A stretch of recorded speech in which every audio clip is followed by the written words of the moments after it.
Ketika kita ingin membeli satu unit motor, mungkin kita akan bingung dengan trim mana yang akan kita pilih. Misalnya kalau kalian mau beli motor Honda, kalian akan dihadapi dengan trim CBS, ABS, dan tipe tertingginya. Lalu jika kalian beli motor Yamaha, kalian akan dihadapi pilihan yang hampir serupa, cuman beda nama doang. Dan dari beberapa trim tersebut, biasanya kebanyakan dari kita akan membeli dengan trim terendah daripada trim tengah, apalagi trim atas. Kenapa? Ya karena dirasa perbedaan yang diberikan tidak terlalu signifikan. Asalkan desainnya sama, tentu aja yang lainnya nggak dianggap penting. Apalagi perbedaan trim bawah ke trim tengah. Perbedaannya paling cuman di ABS. Dan cuman perkara beda sistem rem doang, harga yang ditawarkan produsen biasanya memiliki perbedaan sampai 3 juta rupiah lebih. Disinilah yang membuat kebanyakan konsumen nggak mau membeli motor trim tengah atau tipe ABS karena dirasa nggak terlalu penting. Ya, ini adalah fenomena yang cukup sering terjadi di Indonesia. Konsumen nggak mau ambil trim tengah karena dirasa ABS itu nggak penting. Namun kenapa ABS itu dianggap nggak penting di Indonesia? Dan memangnya seberapa penting rem ABS untuk motor kalian? Apalagi motor kalian cuma 150 cc. Oke, pertama-tama buat kalian yang belum tahu apa itu ABS. ABS adalah Anti-Lock Braking System yang biasa disingkat ABS. Secara prinsipnya, ABS dirancang untuk mencegah roda mengunci saat pengereman mendadak, khususnya di roda depan. Gampangnya gini, dengan ABS, jika kalian ngerem mendadak di jalan licin, resiko kalian jatuh akan semakin kecil karena roda nggak mengunci. Dan kalian bisa lihat video ini, sebelah kiri dengan ABS dan kanan tanpa ABS. Ya, inilah yang akan terjadi jika ABS tidak digunakan di sebuah sepeda motor. Sampai titik ini, seharusnya kita paham kalau ABS itu cukup penting untuk motor kita, bahkan untuk motor ber-cc kecil sekalipun.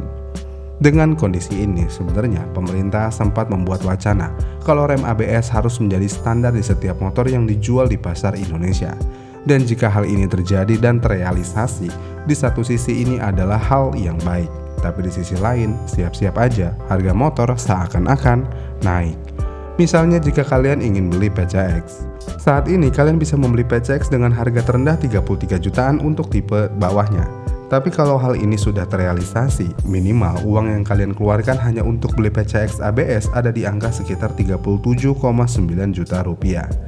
Ya, harga motor jadi terkesan mahal. Dengan hal ini akhirnya banyak orang yang masih kurang setuju dengan perihal ini. Karena banyak yang menganggap ABS itu ya nggak penting, apalagi di motor kecil karena nggak berasa sama sekali fungsinya. Apakah iya ABS itu nggak penting dan nggak pernah terasa sistemnya di motor kecil? Jadi gini, memang wajar terkadang rem ABS nggak pernah berasa penggunaannya di motor kecil yang digunakan sehari-hari di jalan raya Indonesia. Kenapa? Ya karena karakter dasar pengereman sepeda motor itu sendiri, yang mana pada motor biasanya hanya sekitar 70-90% aja gaya pengereman efektif yang berasal dari roda depan. Dan roda depan bertugas menahan beban transfer massa saat deselerasi. Dan ketika pengendara menekan rem depan terlalu keras, tekanan ban terhadap permukaan jalan memang meningkat. Tetapi jika tekanan rem melebihi kemampuan grip ban, roda akan mengunci. Disinilah ABS seharusnya bekerja. Masalahnya, pada penggunaan harian di Indonesia, mayoritas pengereman dilakukan pada kecepatan rendah hingga menengah aja, dengan gaya deselerasi yang relatif kecil. Dalam kondisi ini, roda jarang mencapai batas slip maksimum. Artinya, ABS tidak pernah masuk fase aktif, sehingga sistem tersebut secara praktis tidak berasa. Tapi sebenarnya algoritma ABS sepeda motor memiliki keterbatasan inherent, yang mana ABS motor umumnya bekerja berdasarkan perbandingan kecepatan roda depan dan belakang dengan parameter slip yang telah ditentukan pabrikan. Dan parameter inilah yang dirancang untuk kondisi jalan ideal atau semi-ideal, seperti aspal kering dengan koefisien gesek relatif yang stabil. Sementara di Indonesia, permukaan jalan biasanya akan berubah dalam jarak yang sangat pendek.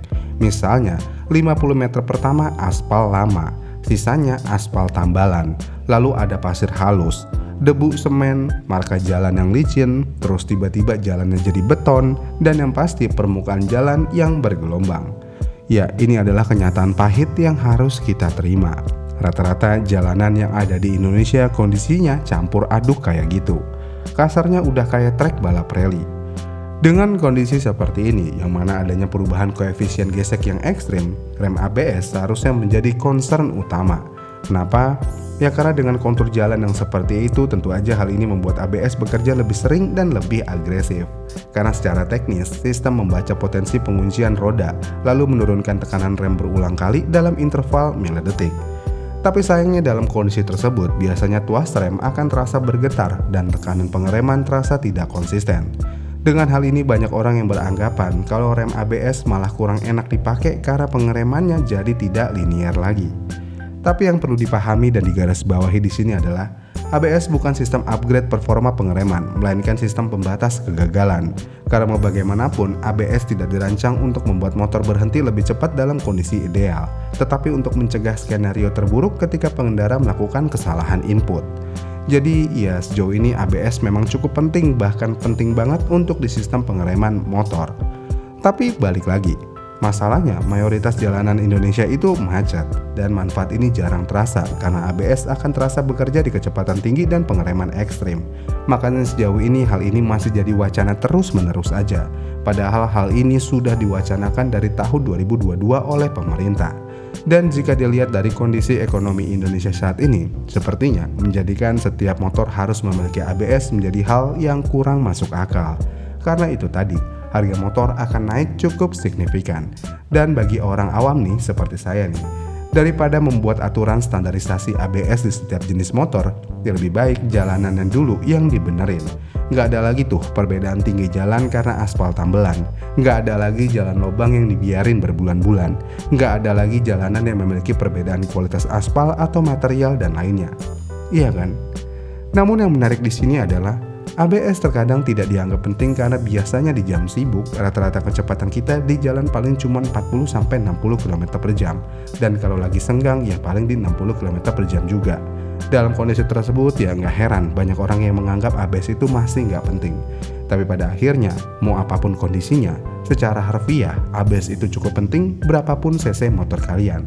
Mau 110, 125, sampai 1000 cc pun ABS itu cukup penting.